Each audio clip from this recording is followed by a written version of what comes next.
नमस्कार. आपणा सर्वांना मराठी नववर्षाच्या म्हणजे चैत्र पाडव्याच्या हार्दिक हार्दिक शुभेच्छा. नववर्षाची सुरुवात म्हणजे नवीन संकल्प आणि या संकल्पपूर्तीसाठी करायचे प्रयत्न असाच खरा अर्थ असू शकतो. आणि त्यासाठी मी सुद्धा बोधकथा सांगण्याचा संकल्प केला आहे. आणि त्या निमित्तानेच आजची पहिली कथा म्हणजे स्वयंमूल्यमापन, ऐकावे जनाचे करावे मनाचे.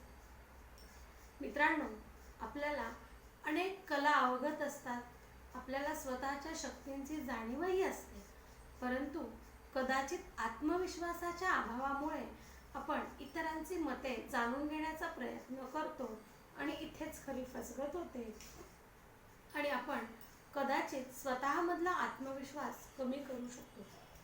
हेच एका कथेच्या माध्यमातून मी आपणांना सांगणार आहे. एक उत्तम चित्रकार होता.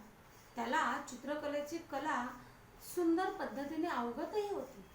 तो खूप चांगली चित्र काढायचा आणि म्हणूनच तो त्याच्या गुरूंचा लाडका शिष्य होता. परंतु कला उत्तम असली तरी सुद्धा त्याच्यामध्ये आत्मविश्वासाची कमतरता असावी. त्यामुळेच आपण काढलेल्या चित्रांबद्दल इतरांचे सुद्धा मत घेण्यासाठी त्याने एक युक्ती केली. 3 दिवस अथक परिश्रम करून त्याने एक सुंदर चित्र काढले आणि एका बाजारामध्ये रहदारीच्या ठिकाणी त्याने ते चित्र नेऊन ठेवले. बाजूला सूचना लिहिली होती, ज्यांना कोणाला या चित्रामध्ये काही चुका आढळतील त्याने त्या ठिकाणी फुली मारावी. संध्याकाळी पुन्हा तो त्या जागी परत गेला आणि लोकांनी काय मतं दिली आहेत याची त्याच्या मनामध्ये खूप उत्सुकता होती. पाहतो तर काय, संपूर्ण चित्र खुणांनी भरलेले होते. हे पाहून त्याचे मन खूप उद्विग्न झाले. मला चित्रकला ही जमतच नाही अशी भावना त्याच्या मनामध्ये निर्माण झाली. न्यूनगंड तयार झाला आणि त्याने चित्र काढण्याचे कमी केले. हे जेव्हा त्याच्या गुरुला समजले तेव्हा त्याच्या गुरूंनी त्याला कारण विचारले. त्याने घडलेली सगळी हकीकत गुरूंना सांगितली. त्यावेळेला गुरु त्याला म्हणाले, नाही, तू एक उत्तम चित्रकार आहेस हे मी सिद्ध करू शकतो.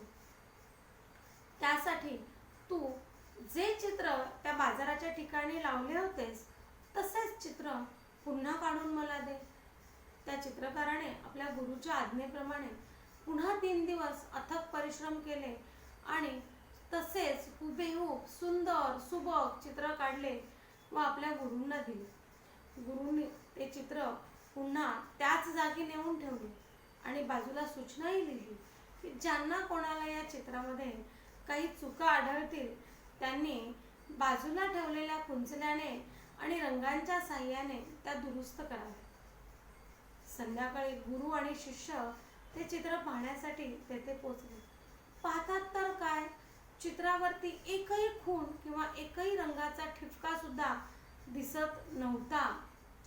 मग गुरूंनी ते चित्र सलग 7 दिवस त्या ठिकाणी ठेवले, पण या 7ही दिवसात त्या चित्रावर एकाही ठिकाणी कोणी रंगाचा किंवा कुंचल्याचा वापर केलेला दिसून आला नाही. त्यावेळेला गुरूंनी त्या शिष्याला दिलेला सल्ला खूप मोलाचा होता. ते म्हणाले की स्वतःच्या शक्ती आणि स्वतःची कमतरता स्वतः ताडता आली पाहिजे.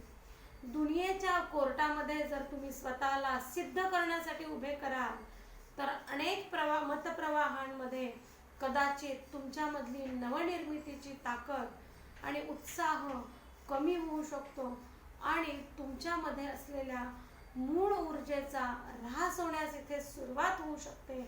त्यामुळे तुम्हाला जर जीवनामध्ये यशस्वी व्हायचं असेल तर स्वतःचे आत्मपरीक्षण, स्वयंमूल्यमापन करायला शिका.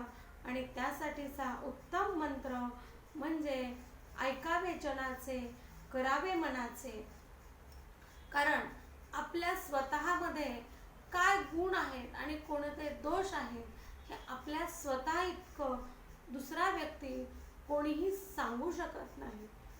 गरज असेल तर फक्त आणि फक्त आपले गुरु किंवा यांची मदत घ्या, कारण त्यांच्यामध्ये तुमच्यामधील फक्त दोष काढण्याची ताकद नसते, तर ते निवारण करण्यासाठी काय उपाय केला पाहिजे हे सांगण्याची सुद्धा त्यांच्यामध्ये ताकद असते किंवा त्यांना ती माहिती असते. तुम्ही जर इतरांचे मतप्रवाह घ्यायला जाल तर त्या व्यक्तींना तुमच्यातले दोष तर नक्कीच दिसतील, परंतु ते निवारण करण्याचे उपाय क्वचितच त्यांना माहिती असू शकतात. कारण दुसऱ्यामधले दोष काढणं ही सोपी गोष्ट आहे, पण त्या दोषांचं निराकरण करून उत्तम माणूस घडण्यासाठी मदत करणं ही खूप मोठी गोष्ट आहे. त्यामुळे हा मला असा म्हणाला, तो माझ्यामध्ये हे दोष सांगतो आहे आणि त्यासाठी मला स्वतःला बदललं पाहिजे, आणि मग या सगळ्यातून येणारा न्यूनगंड आणि मग आपल्यातली ऊर्जेचा ऱ्हास करणं वेळीच थांबवा, तरच तुम्ही जीवनामध्ये यशस्वी होऊ शकता. आपल्याला जर माझी ही कथा आवडली असेल तर कृपया भरघोस प्रतिसाद द्या. धन्यवाद.